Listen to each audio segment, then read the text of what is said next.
کہتے جی کسی ایسی حدیث میں بات ہے کہ کوئی غریب آدمی آئے اور حضور فرمائیں کہ تم جاؤ شادی کرو تو تمہیں غربت تمہاری دور ہو جائے گی،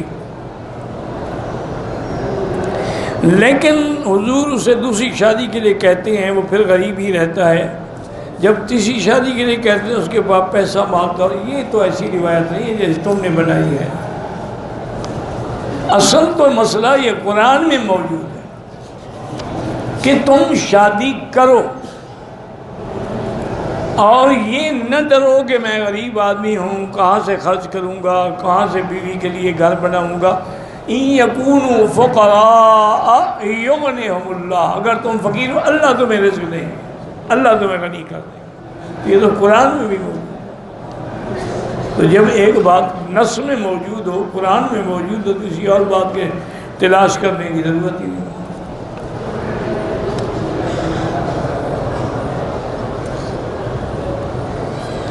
کہتا ہے کہ میری بیوی مجھے کہتی ہے کہ داڑھی رکھو، اگر نہیں رکھتے ہو تو مجھے چھوڑ دو یا طلاق دے دو۔ تو وہ تمہیں سنت پہ چلانا چاہتی ہے، تم الٹا اعتراض کر رہے ہو۔ یعنی حالانکہ اعتراض تو داڑھی پہ بیوی کو ہوتا ہے، بیوی تو کہہ رہی ہے کہ داڑھی رکھو، اور تمہیں ایسے اگر داڑھی سے چڑھ ہے نا تو بہتر ہے کہ بیوی کو طلاق دے دو۔ وہ کسی شریف آدمی سے شادی کرتا ہے، ایسے ذلیل آدمی کے گھر میں رہنے کی کیا ضرورت ہے داڑھی کا منکر ہو۔ ایک ہے داڑھی نہ رکھنا، یہ گناہ ہے، ایک ہے داڑھی سے نفرت کرنا یا انکار کرنا، وہ بندہ کافر ہو جاتا۔ میری والدہ فوت ہو گئی، اللہ ان کے درجات بلند کرے۔ یہ ایک مسئلہ بنایا ہوا ہے لوگوں نے کہ دولت عورت کے نصیب میں ہوتی ہے اور اولاد مرد کی، یہ سب لوگوں کے محاورے ہیں اور کچھ بھی نہیں۔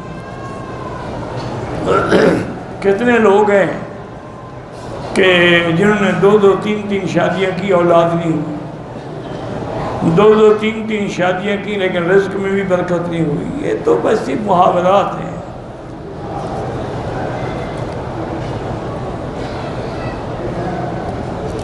میں نے اپنی بہن کی شادی کے لیے منت مانی ہے کہ میں 1.25 لاکھ دفعہ آیت کریمہ پڑھوں گی۔ ٹھیک ہے، آیت کریمہ پڑھیں، اسم اعظم ہے، تو انشاءاللہ تمہاری بہن کی شادی ہو جائے گی۔ جس مصلی پہ کعبے کی یا مسجد نبوی کی افضل ہے کہ وہ مصلی نہ لے، چونکہ آدمی کی توجہ جو ہے تصویر میں چلی جاتی ہے، نماز میں نہیں رہتی۔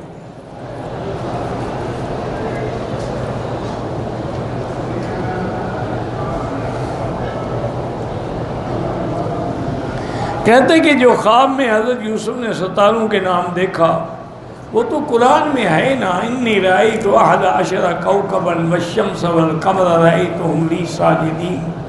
انہوں نے اپنے ابا سے کہا کہ ابا جان میں نے خواب دیکھا ہے کہ 11 ستارے جو ہیں اور سورج چاند جو ہے مجھے سجدہ کر رہے ہیں۔ تو حضرت یعقوب تو پیغمبر تھے نا، پیغمبر تو خواب سمجھ گئے۔ انہوں نے کہا لا تقصص رؤیا علی اخوتک، یہ خواب بھائیوں کو نہ بتا، بھائی تمہارے سنیں گے تو اور حسد کریں گے، ایسا نہ ہو کہ بس تمہیں تکلیف پہنچائے۔ یہ تو خواب ہے یوسف علیہ السلام نے دیکھا تھا، لیکن یہ خواب ستاروں سے مراد اس کے بھائی تھے، شمس و قمر سے مراد اس کے باپ اور والدہ تھے۔ اس لیے جب وہ مصر گئے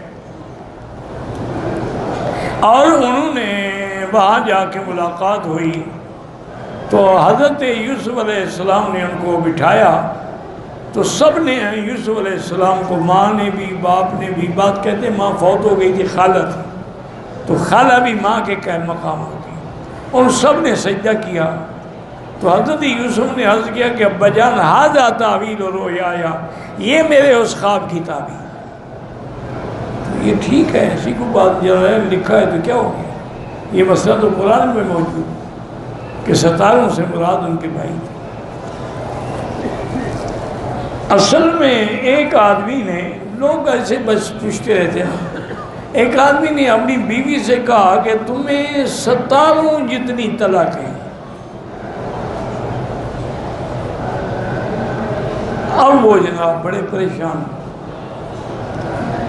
کہ کہہ تو بیٹھا میں، ایک مولوی کے پاس گئے، انہوں نے کہا جی میں نے ایسے کہا، انہوں نے کہا وہ 3 طلاقیں تو ہو گئی، چونکہ ستارے تو زیادہ ہیں۔ وہ اور گھبرا گیا. آخر پھرتے پھرتے وہ امام حنیفہ کے پاس پہنچے.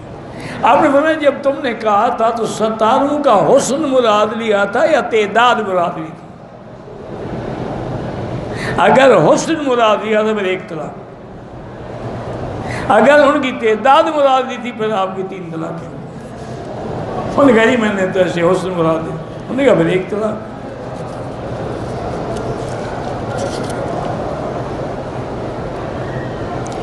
اگر کسی کی عمر 30 سال ہو وہ قرآن یاد کر، بھئی ہم نے 60 سال کے بوڑھوں کو بھی قرآن یاد کرتے دیکھا، ہمت تو کرو.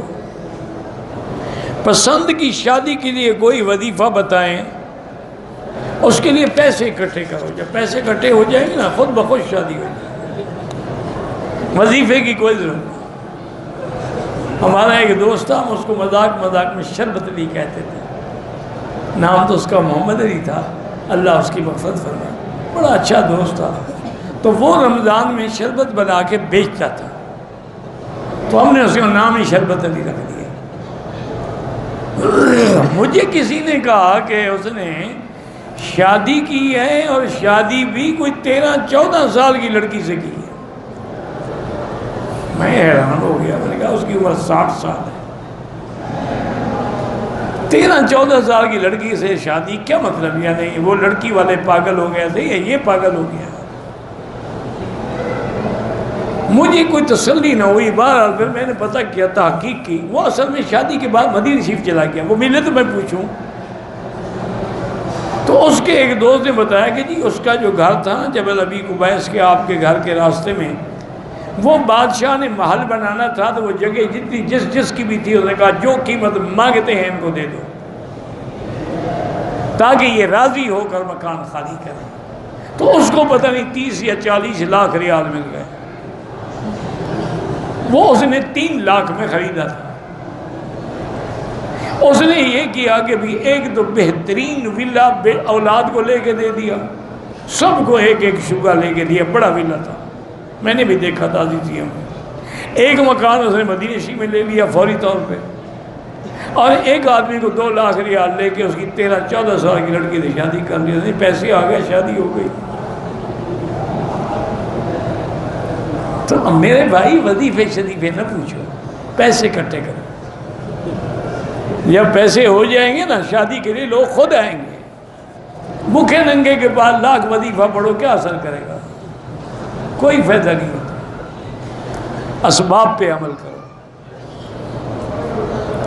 کہتے جی کہ غسل سے پہلے آدمی حمام میں برہنہ حالت میں وضو کر سکتا ہے. بدبخت جب غسل کر سکتے ہو تو وضو کیوں نہیں کر سکتے؟ یعنی تمہارا عقل کا کوئی پرزہ ڈھیلا ہے یا کیا؟ اگر برہنہ حالت میں غسل ہو جاتا ہے تو وضو کیوں نہیں ہوتا؟ یاد رکھو جب حمام ہے دروازہ بند ہے، برہنے کا کیا معنی؟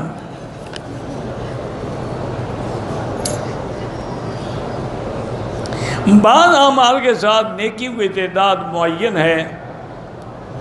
بہرحال ٹھیک ہے، کسی میں بتا دیا گیا کسی میں نہیں بتایا گیا.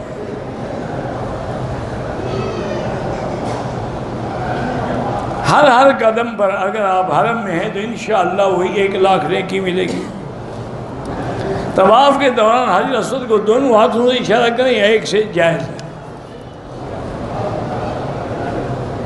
میقات سے بغیر احرام باندھے جدہ پہنچے، پھر جدہ سے بغیر احرام مکے آئے، مکے سے مسجد عائشہ جا کے احرام باندھا، عمرہ کیا. عمرہ تو آپ کا ہو گیا، لیکن جب آپ میقات سے آ رہے تھے تو جدے آنے کی نیت تھی یا مکے آنے کی نیت تھی؟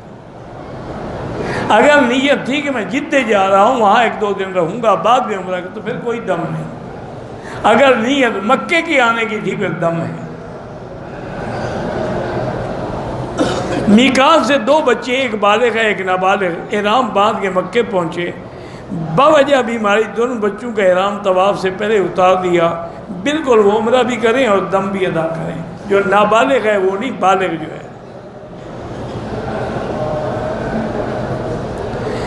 سورۃ اخلاص 200 بار پڑھیں تو دروازے غضب کے بند کر دیتے ہیں. 300 دفعہ پڑھنا رحمت کے کھول دیتے ہیں. بہرحال یہ ہے سورۃ اخلاص اس میں اعظم ہے، جو مانگو گے ملے گا.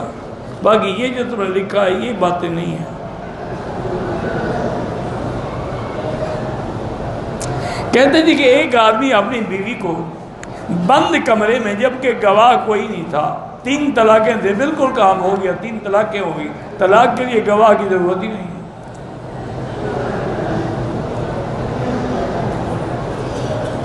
بالکل 3 طلاق وہ ہمیشہ کے لیے آپ پہ حرام ہو گئے۔ شیطان کے ساتھ سیلفی بناتے ہیں، جو ملا ہے آپ کو شیطان کے، آپ سیلفیاں بنا رہے ہیں۔ وہ جو مینا میں وہ ستون ہے نا، یہ سنتے ہیں وہ شیطان ہے، وہ شیطان نہیں ہے۔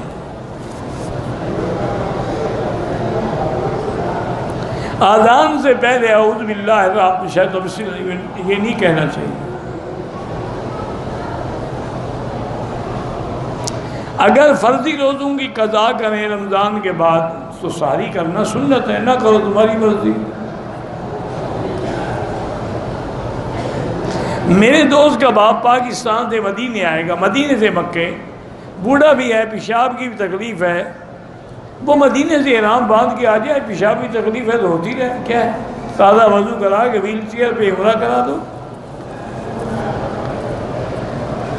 میں جیرانہ میں رہتا ہوں، اور رمضان سے باہر اپنے باپ کو لینے مدینے جاؤں گا، واپسی پر عمرہ کرنا لازمی، اگر واپسی بھی جیرانہ آؤ گے تو میرا لازمی نہیں ہے۔ عورت کا شوہر فوج میں حوالدار تھا، وفات پا گیا، اب پنشن کے لیے بینک میں گورنمنٹ کی طرف سے اکاؤنٹ ضروری ہے، تو عورت اپنے بھائی کے ساتھ دوران عدت بینک کھول سکتی ہے اکاؤنٹ جا کے۔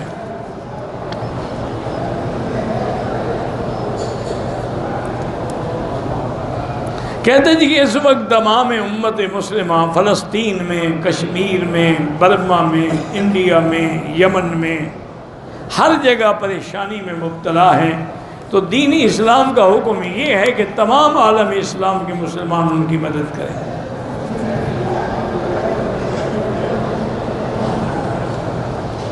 مدرسے میں زکوٰۃ کے پیسے ادارے پہ خرچ نہیں کر سکتے، وہ جو غریب طلباء پڑھتے ہیں نا ان کو دیے جاتے ہیں۔ تبلیغ میں جانے کا فائدہ یہ ہے کہ مسلمان بن جاؤ، انسان بن جاؤ، زندگی سدھر جائے، دین و دنیا بن جائے، باقی تمہاری مرضی ہے۔ سامنے سب میں جگہ ہو تو جا سکتے ہیں۔ کالے کپڑے پہننے جائز ہیں، بالکل جائز ہیں۔ کہتے ہیں فرعون پہنتا تھا، فرعون تو خیر کالا خضاب بھی لگاتا تھا، تو تم صرف کپڑوں کا کیوں پوچھ رہے ہو؟ کالے خضاب چھوڑو، باقی کالے کپڑے پہننے کو سنت نہ سمجھو جیسے شیعہ سمجھتے ہیں، یا اس کو غم اور سوگ کے لیے نہ پہنو کہ کوئی مر جائے تو پھر کالے کپڑے پہنو، وہ حرام ہے۔ حضور نے فرمایا من لبس سودا، جو سیاہ کپڑے پہنتے ہیں، وہ شق الجیوب، اپنے کپڑے پھاڑ ڈالتے ہیں، وہ ضرب الخدود، اپنے چہروں پہ تھپڑ مارتے ہیں، ان کا میری جماعت سے کوئی تعلق نہیں۔ کہتے ہیں حرم شریف میں جنازہ جو ہے مرد اور بابا دعا سب کے لیے ہے، صغیرنا کبیرنا ذکرنا انثیٰ سب کے لیے ہو جاتا ہے۔ اگر احرام کی حالت میں کسی نے عطر لگایا، میں نے دھو دیا بعد میں، ٹھیک ہے، کچھ نہیں ہوتا۔ اولاد نہیں ہے تو اللہ سے اولاد کی دعائیں مانگے، علاج بھی کرواؤ۔ رب لا تذرنی فردا وانت خیر الوارثین۔ طائف سے عمرے کا احرام باندھا، احکام پورے کیے، سر منڈانے سے پہلے احرام کھول دیا، 5 منٹ بعد احرام باندھ کے سر منڈایا، ٹھیک ہو گیا۔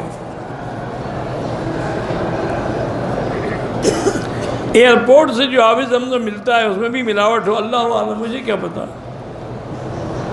آب زمزم میں اور پانی نہ ملائے، خالص دیں، جس کو دیں چاہے تھوڑا دیں۔ دم کے پیسے بینک میں بھی دے سکتے ہیں، حراجی بینک میں دے سکتے ہیں، وہ بھی کر دیتے ہیں دم۔ کہتی تھی کہ میں امریکہ سویڈن میں رہتی ہوں، میرا 1 سال کا بچہ ہے، اسے میں نے دودھ بھی پلاتی ہوں۔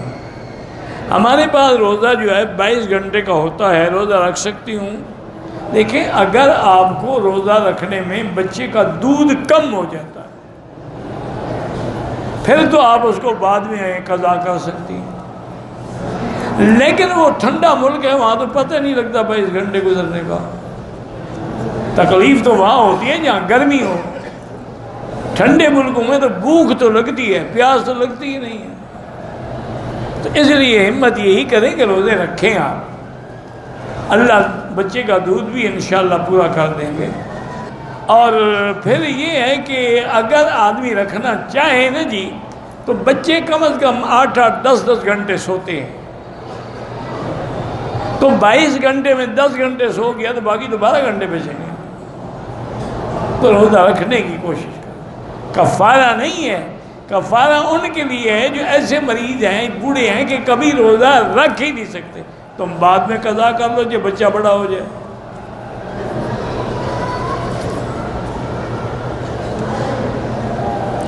میری والدہ کا مدینے میں آپریشن ہوا، مکہ تشریف تکلیف کی وجہ سے انہوں نے احرام کھول دیا، دم ادا کریں۔ زمین اور جانور، زمین اگر بیچنے کے لیے ہو تو اس پہ زکوٰۃ ہے، کاشت کے لیے ہو تو اس پہ عشر ہے، جانوروں میں بھی زکوٰۃ ہے بالکل۔ ایک بچی پیدا ہونے کے 2 گھنٹے کے بعد مر گئی، اس کو غسل بھی دیں گے، جنازہ بھی پڑھیں گے۔ جو بچی زندہ پیدا ہو اس کا جنازہ پڑھا جاتا ہے۔ 4 مہینے سے پہلے عورت بچہ ضائع کرانا چاہے، بہرحال وہ گناہ تو نہیں ہوگا جو 4 مہینے کا ہوتا ہے، لیکن نہ کریں آپ ایسی بات۔ بچہ ضائع کرانا کوئی اچھی بات نہیں ہے۔ اسقاط کرنے سے بعض اوقات عورت کی یوٹرس میں ایسے ڈیفیکلٹیز پیدا ہو جاتے ہیں کہ پھر کبھی بچہ بھی نہیں ہوگا آپ کو۔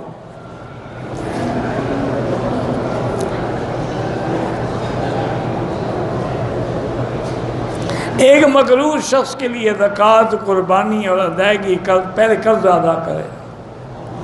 بھتیجے کا نکاح اپنی چچی سے نہیں ہو سکتا۔ میں اور میری گھر والی مدینے سے آئے، میں نے عمرہ کیا، گھر والی نے عمرہ نہیں کیا تو اس کو عمرہ بھی کرائیں اور دم بھی ادا کریں۔ شارجہ سے احرام باندھا، مکے میں وضو کے لیے کھولا، وضو کے بعد دوبارہ باندھا، کوئی بات نہیں، احرام کھولنے سے کیا ہو جاتا ہے؟ آخر آپ حمام میں جائیں گے، احرام کھولیں گے تو پیشاب وغیرہ کریں گے، احرام کے ساتھ احرام باندھ کے پیشاب کپڑوں میں کرو گے۔ میں پاکستان سے آیا، عمرہ کیا، غلطی دم پڑ گیا، دم ادا نہیں کیا، اور بھی اللہ سارے عمرے قبول کرے، وہ دم جب اللہ توفیق دے ادا کر دینا۔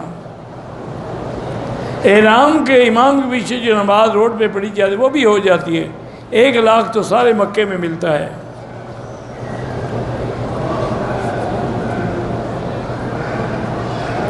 میری اور بیوی کی لڑائی ہوئی، میں نے اپنی فیملی والوں سے کہا کہ یہ میری طرف سے فارغ ہے، طلاق ہو گئی، اب دوبارہ نکاح کر لو کرنا چاہتے ہو۔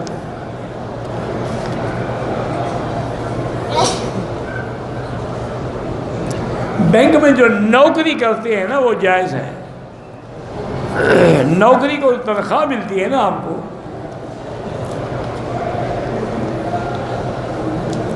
میرا ذاتی رقبہ ہے، مرنے سے پہلے اپنے بچے یا بچی کو زیادہ نہیں دے سکتے، سب کو شریعت کے مطابق 2 حصے لڑکے کے 1 لڑکی کا۔ اگر احرام کی حالت میں خوشبو والا صابن سارے بدن پہ استعمال کیا تو دم ہے، صرف ہاتھ دھوئے 2-4 ریال خیرات کر دو۔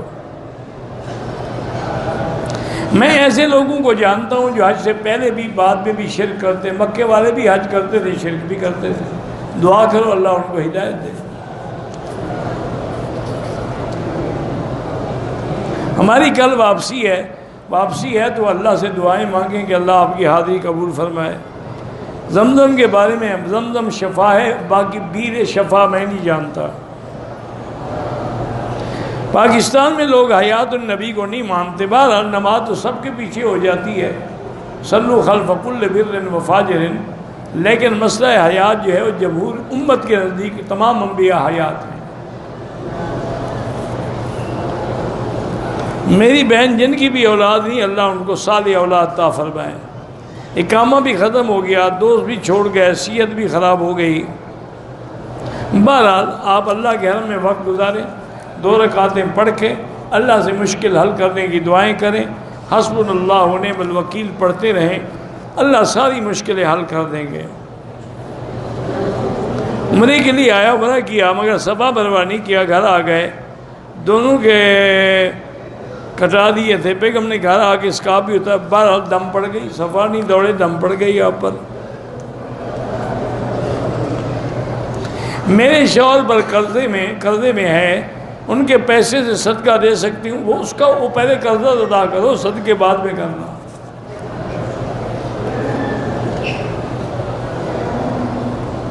میرا جینز شرٹ کا کاروبار ہے، آج کل تو مسلمانوں کے لیے بھی پینٹ پہننا جائز ہے، لیکن بہتر ہے کہ نہ پہنے۔ امیر بننے کے لیے کیا عمل ہے؟ ڈاکہ شاکہ مارو، بچ گئے امیر بن جاؤ گے، مر گئے تو انشاءاللہ جیل۔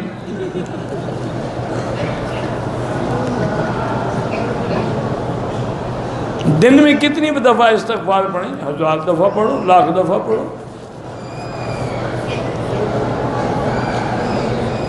حافظ بننے کے لیے کیا کرنا چاہیے؟ قرآن میں محنت کرنی چاہیے۔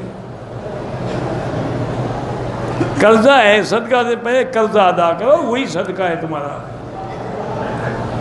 زمزم کھڑے ہو کے بھی پی سکتے ہیں، بیٹھ کے بھی پی سکتے ہیں۔ میں مکے میں آ کے نکاح پڑھوانا چاہتا ہوں، حرم شریف میں بڑے علماء ہیں، کسی سے پڑھا لینا۔ اگر نماز جنازہ کی دوسری یا تیسری تکبیر میں شامل ہوں تو جب امام سلام پھیر لے، آپ کی جتنی تکبیریں رہ گئی ہیں جلدی جلدی اللہ اکبر السلام علیکم۔ خانہ کعبہ کے غلاف کو پکڑ کے دعا کرنا ثابت نہیں ہے، ملتزم پہ سینہ لگانا ثابت ہے۔ نہ انگلی سے نام لکھنے کا حکم ہے۔ میری والدہ کے ساتھ عمرہ کر رہی تھی، طواف 3 چکر کے بعد نہیں کر سکی، ان کے 4 چکر میں نے آپ کے 4 چکر پورے کرنے تھے، کچھ نہیں ہوتا، ان کو ویل چیئر پہ پھر دوبارہ طواف کراؤ۔ میرا بیٹا 1 سال کا تھا، عمرے پہ آئے، واپس آ کے ماں کا دودھ نہیں پیتا، بہرحال درود شریف پڑھ کے دم کیا کرو، آیت الکرسی پڑھ کے دم کیا کرو۔ عمرہ کرنے میرا بھائی، میں اور والدہ آئے، بھائی بچھڑ گیا، طواف سائی کے بارے معلوم نہیں تھا، طواف میں 7 چکروں کے بجائے 6 لگا لیے، صفا میں 7 کے بجائے 4، ہوٹل میں آ کے بال کٹوا دیے، اس پہ دم پڑ گئی، عمرہ بھی دوبارہ کراؤ۔ 1400 سال ہو گئے، ابھی ان کو معلوم نہیں تھا۔ روٹی کا پتہ ہے کہ کیسے کھائی جاتی ہے، ناک سے یا منہ سے؟ یہ تو معلوم ہے نا۔ یہ بھی آپ کو معلوم ہے کہ پیزا کہاں سے ملتا ہے اور بیگ کہاں سے ملتا ہے، صرف عمرہ معلوم نہیں ہے۔ کیا انسانیت ہے؟ چھوٹی چھوٹی کتابیں 2 دفعہ پڑھو تم خود مولوی بن جاؤ۔ ہمارے گاؤں میں امام مسجد ہے، جنازہ پڑھا کے اس کی اجرت مانگتا ہے 1000 روپے اور 1 جوڑا کپڑے۔ ایسے آدمی سے جنازہ پڑھایا ہی نہ کریں۔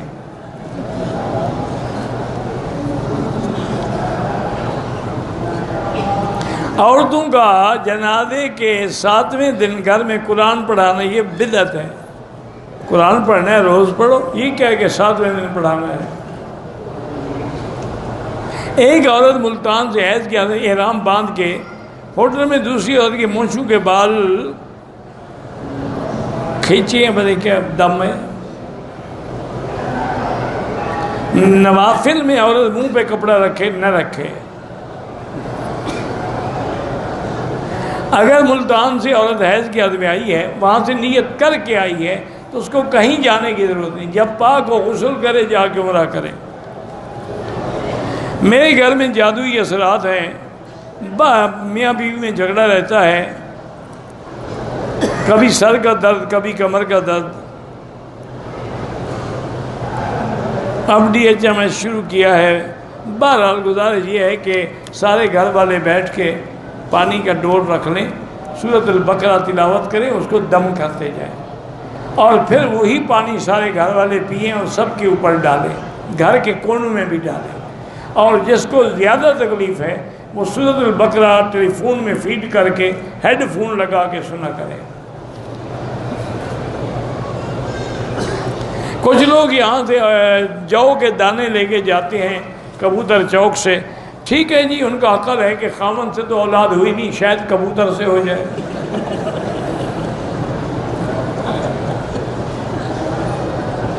اذان کے بعد مطاف بند کر دیتے ہیں، ٹھیک ہے، اچھا کرتے ہیں، نہ کرے تو تم سارے ٹوٹ پڑو۔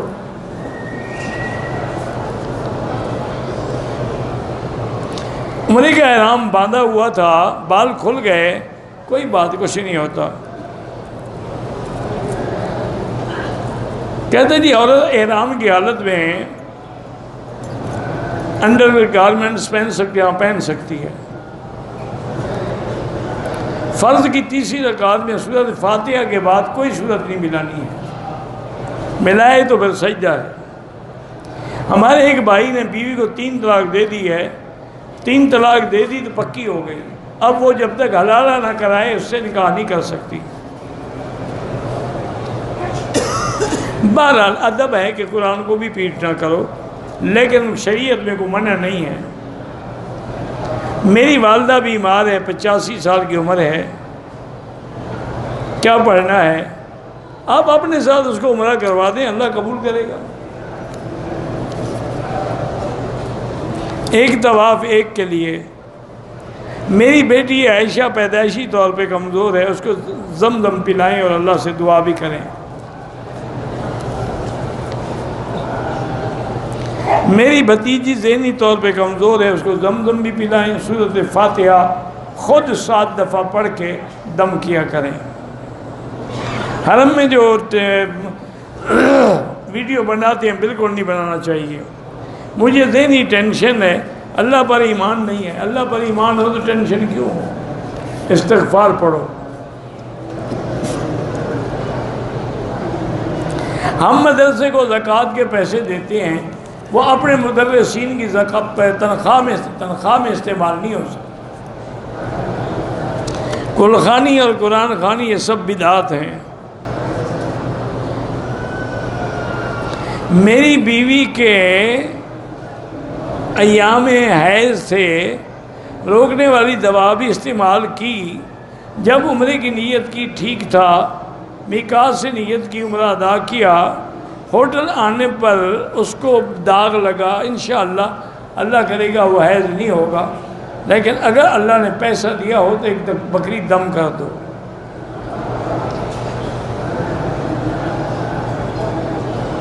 قرآن جس نے بھول گیا، بارہ توبہ کرو اور یاد کرنے کی کوشش کرتے رہو، یاد ہو یا نہ ہو۔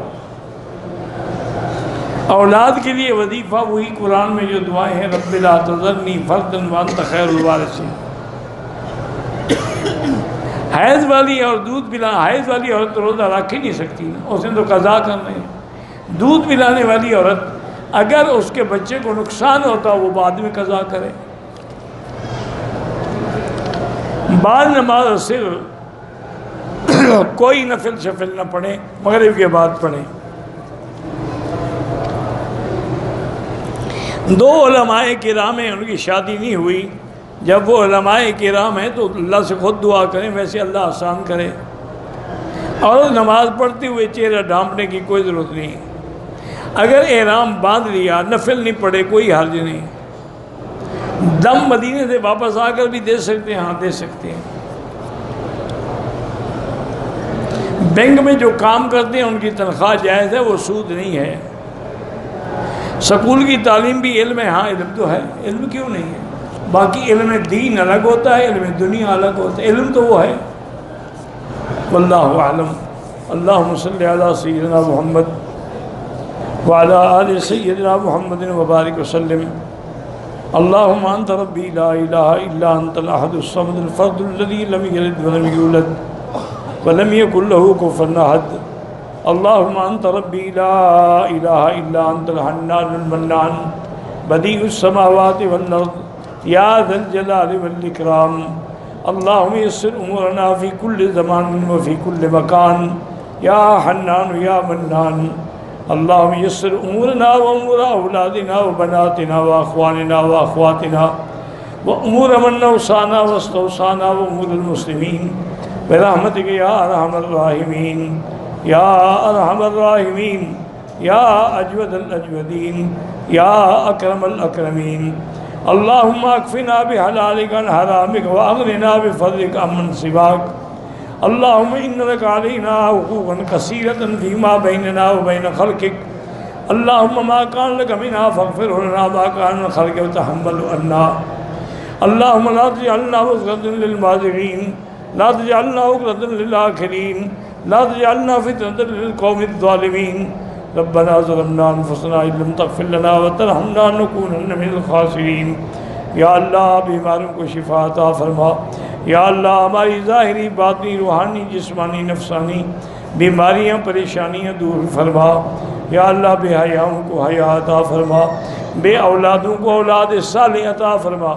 جن کے گھروں میں بچیاں ہیں ان کو خیر کے رشتے نصیب فرما. بے روزگاروں کو روزگار عطا فرما، قرض داروں کے قرض عطا فرما. پوری دنیا میں یا اللہ جہاں مساجد ہیں، مدارس ہیں، دین کے مراکز ہیں، دین کی جماعتیں ہیں، دین کے اجتماع ہیں، کامیاب فرما. یا اللہ حرمین الشریفین کو قیامت تک محفوظ فرما. یا اللہ پاکستان کی حفاظت فرما. یا اللہ یہود اور ہنود اور قادیانیوں کے فتنے سے بچا. یا ارحم الراحمین مسلمان کشمیر میں ہیں، فلسطین میں ہیں، حلب میں ہیں، شام میں ہیں، برما میں ہیں، ہند میں ہیں. یا اللہ عرب میں ہیں، عجم میں ہیں، افغان میں ہیں، ان کی جان مال ابر عزت کی حفاظت فرما. ربنا تقبل منا انك انت السميع العليم وتب علينا انك انت التواب الرحيم. وصلى الله تعالى على خير خلقه سيدنا محمد وعلى آلہ وصحبہ اجمعین. اللہم صلی علی سیدنا محمد وبارک وسلم.